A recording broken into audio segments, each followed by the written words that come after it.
What's up, gang? Case here with our at-home strength work for Wednesday, June 16th. 3 rounds today, 14 dumbbell strict press, 14 dumbbell pullovers, and then 14 per arm split stance rows. We did these same movements with 12 reps last week, so our goal is to keep the same weight that we used last week and then bumping it up to 14 reps this week. On your strict press, if you have 2 dumbbells of the same weight that'll work for this, let's go double dumbbell. If not, just go 14 on one arm, 14 on the other. When you get to that 14th rep, you should be about 1 rep away from technical failure. So technical failure means, where does my technique start to break down? Where do I start to lose my core? Or maybe where am I having to rest before getting those last few reps? We want to keep constant movement on these sets today. Hip width stance, toes straight forward.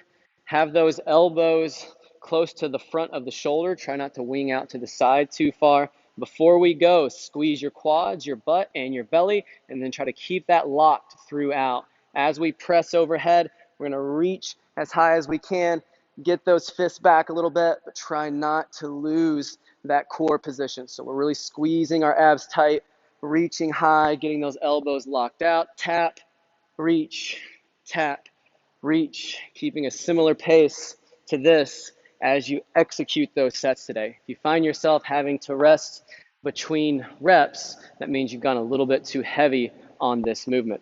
Movement number 2, lat pullover or dumbbell pullover. We'll have feet planted on the ground. If we want to use more range of motion, we'll hold one head of the dumbbell in each hand, and then before we go, squeeze our belly tight so that we keep it pressed into our low back, pressed into the ground. Slight bend in the elbow, keep that low back down. Once we get down here, squeeze even tighter through your belly to help pull that dumbbell back to the top. Same thing here, constant motion throughout. So as soon as we hit the top, we're going right back into that lower position. Control that down, control that up motion. Finishing up with split stance row.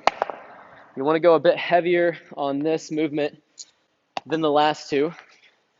Whatever arm is rowing that dumbbell, that's the leg that's going to be back.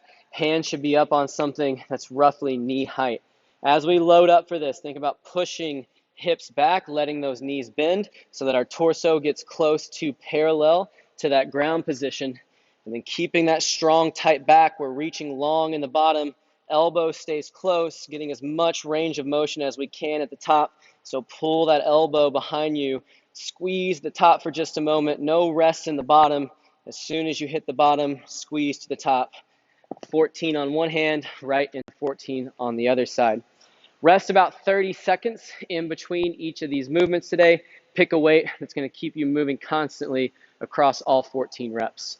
Good luck on today's strength work, and we'll see you back soon for our Metcon.